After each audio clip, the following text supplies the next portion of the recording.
Hello. Hello. Hello. Here we are in Abracadabra NYC in the dark.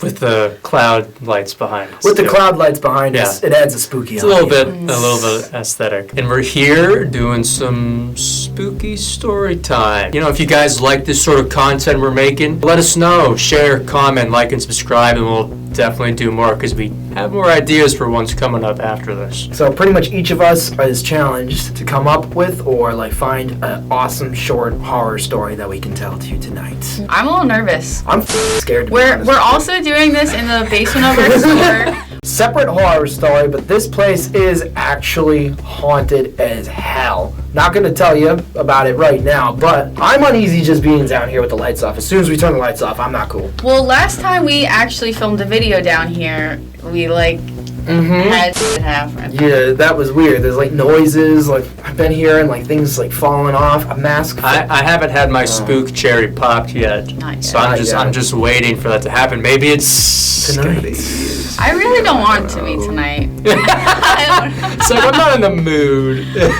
I kind of do. I feel like that would like make me feel like I'm not freaking out for no reason. I'll be like, it was worth it. It was justified. I'll bring out a story that I've procured. It's like we're at a little campfire. I'm sweating. James, could you insert a little campfire? Maybe a little. Pretend like you're. Oh yeah, and some maybe some noises of a slight wind in the woods and an owl.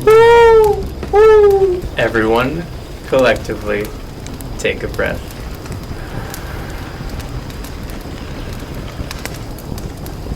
This is called the Eerie Attic. A few years ago, I moved into a one-bedroom apartment in Melbourne, Australia. It was the first time living on my own.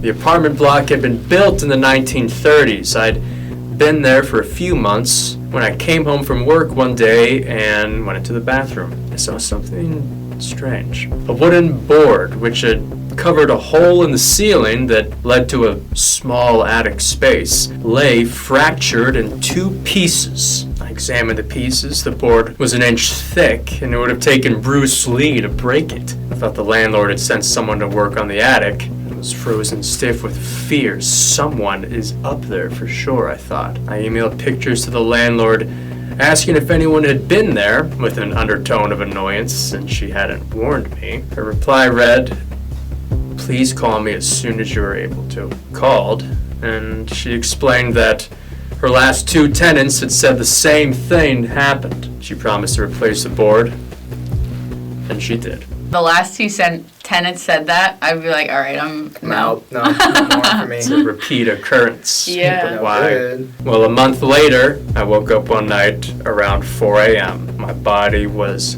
covered in goosebumps. It felt like someone was rubbing his or her hands on me.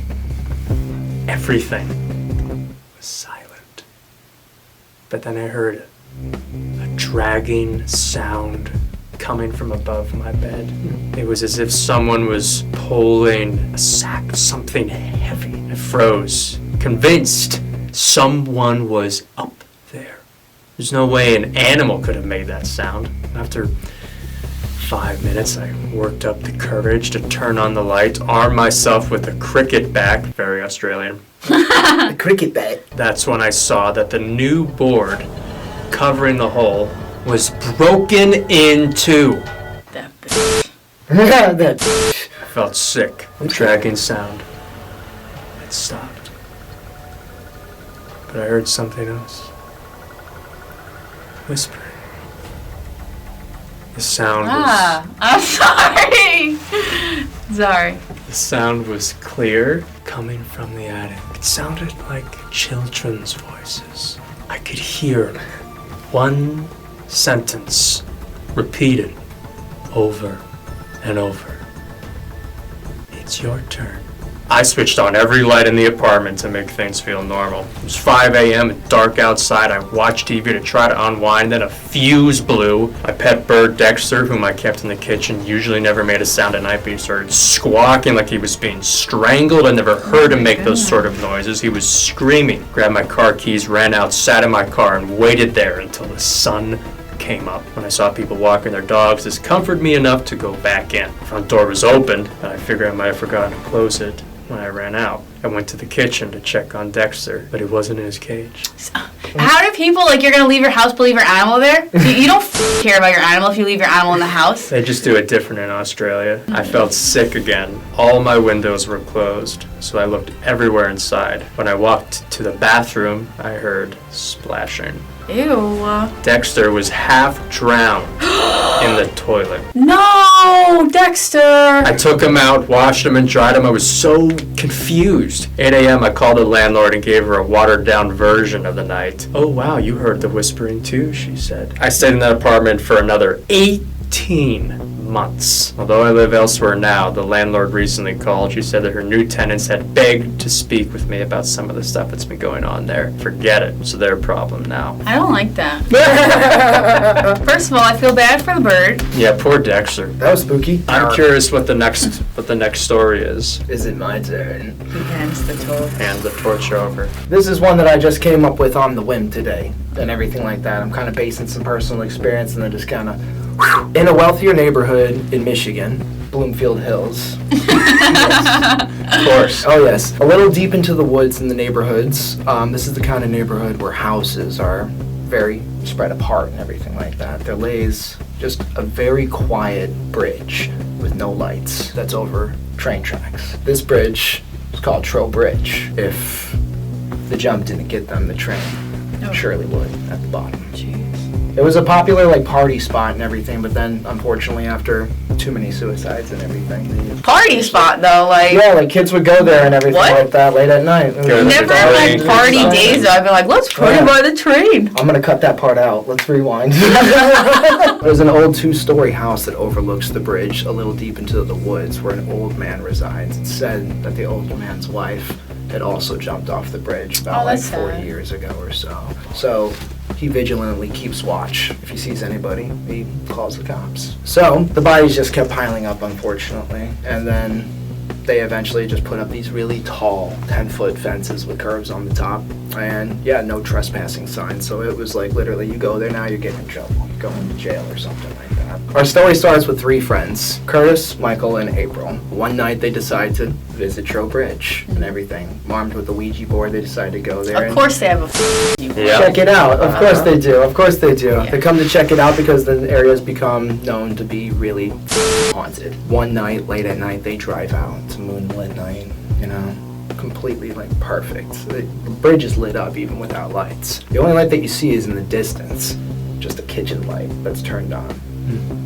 Nobody's in it this time. They think that, okay, this is a good sign. We can actually check this place out, walk around, explore. So they do. So they hop into the Jeep and they play around with it, asking, you know, the basic questions. Are there any spirits here? Anything like that. Nothing happens on the board whatsoever. But they just have that feeling that you feel when you're not supposed to be somewhere. They get creeped out, but they want to keep checking it out because they're determined for something spooky to happen to them. So they get out of the Jeep. They find a little hole in the fence at the end where you can actually get out and climb all the way down to the train tracks. Curtis and Michael really want to do it, kind of, because like they have this idea they're going to go down there and just see mangled bodies or whatever. Sure. You know, April doesn't want to do this at all. So they decide, Curtis and Michael, to go down. And so they do. Slowly climb down the rocks, being careful because it's a far drop. There's 100 feet and everything like that. They get down to the bottom and there's obviously nothing down there, but there's an eerie feeling at the bottom. It's dead quiet, even though the train just passed by. All they hear is their hearts beating, they're breathing, they're freaking themselves out about everything. Rocks start to fall from the edge. They look up, they don't see anything. They don't see anything. The ASMR, like, just made my skin crawl. Rocks start falling from the edge. They get completely freaked out and they hear a shriek from up top. Oh. They don't see anything. All they hear is April screaming. Oh, it's April. Oh my God. They immediately run up the hill as fast as they can. As they're going up the hill, they hear the car start. And April's gone. Oh my goodness. Once they get up to the top, April's peeling off in the distance. She left him there? She left him there. Well, she's the smart one, I guess. Well, I guess, but... Curtis and Michael are standing there bewildered. And like, just watching her as she leaves. They don't know what to do. Their phones are in the car. That was the car. Michael looks over to the kitchen window and sees the old man standing there. Ew. Eyes wide, mouth open, as like wide as it can be. Ew, Alex. While Michael's seeing that, Curtis is seeing in the woods, in the opposite direction, an old woman. Her eyes begin to light up, and she starts moving closer and closer. He starts to hear the sound of a train.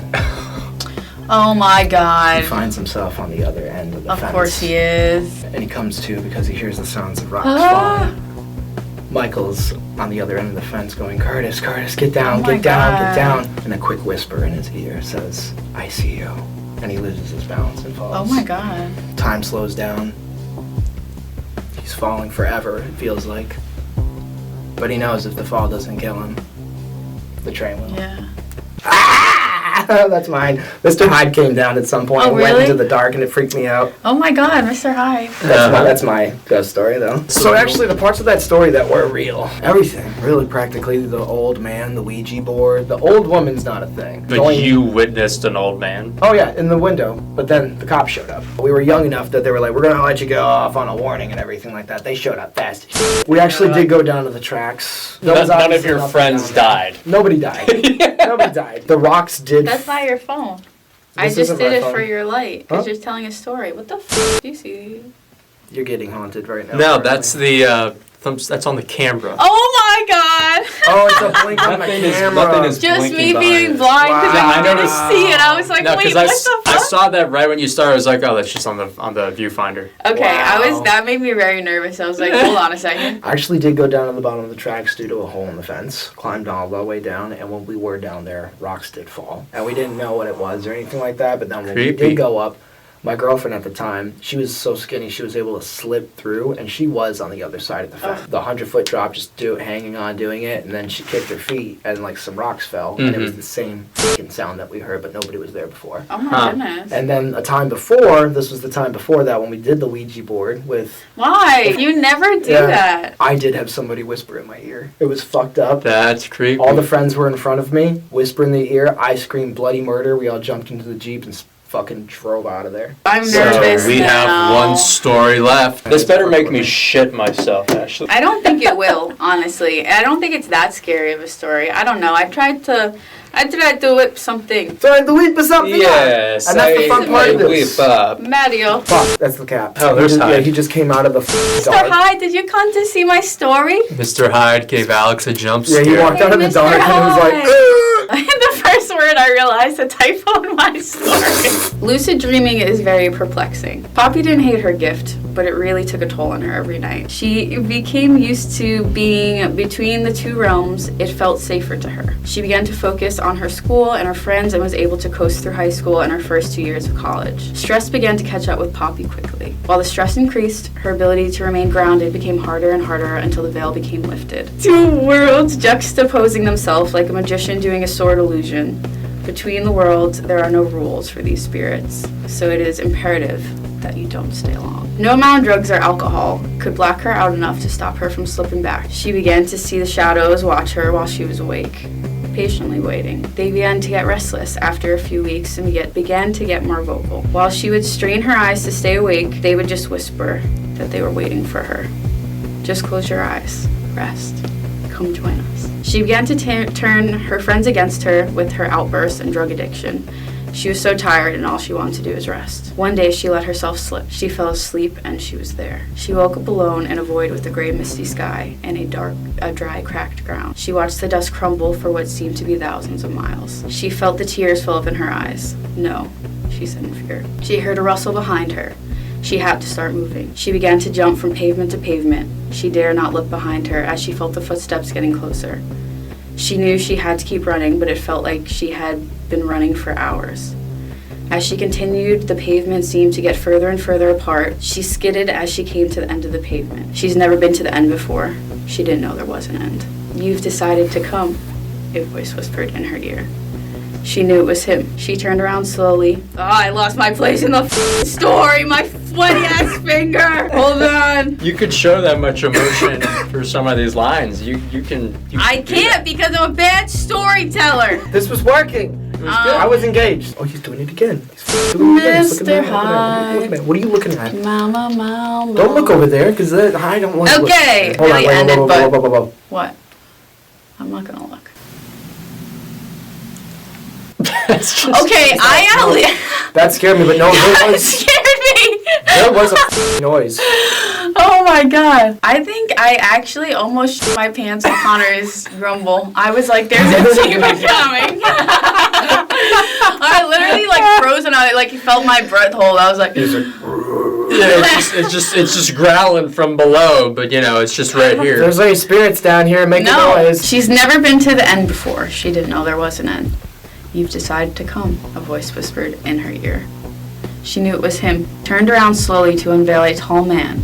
He had long limbs and was dressed in a brown plaid suit.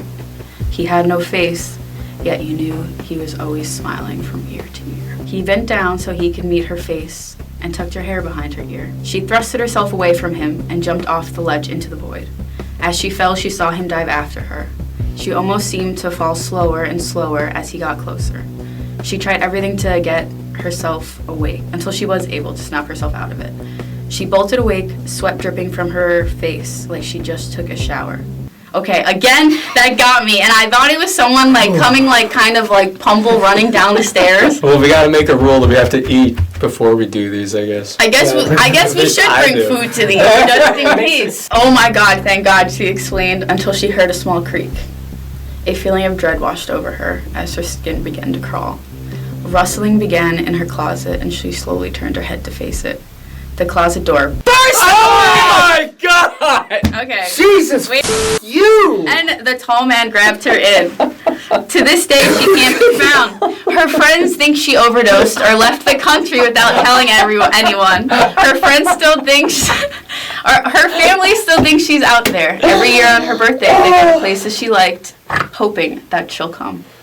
One day she'll come home. Oh, you're an... That's right. She is out there. This Good whole job. Man, this Good whole time you're like, job. I don't want to go first. And then you hit us with that. Scare the shit out of both of us. That was I a good was one. actually impressed with myself. That was good. That was Very good. You good. did a great job. Thank you. Wow. You scared the shit out of Mr. Hyde. He ran Oh the no, shit, Mr. right? Hyde, I'm Oh, he's sorry. gone. He's Oh, gone. He's gone. He was I'm like that. No. Yeah. I didn't mean to scare. Oh, That was very nice that he came down for his stories. it was good. It was Uh-huh. good. He kept spooking me out. He kept staring in the dark. The When you cat, did that, I was so focused like, over there too. I thought I was stares seeing shit. somewhere and you don't see anything. Mhm. Well, I guess that concludes this session of spooky story time. Yeah. Ooh. We said again, if you guys want to see more content like this, let us know. Like, comment, share, and subscribe, and we will churn out more of these. And we won't keep it exclusive to ghost stories.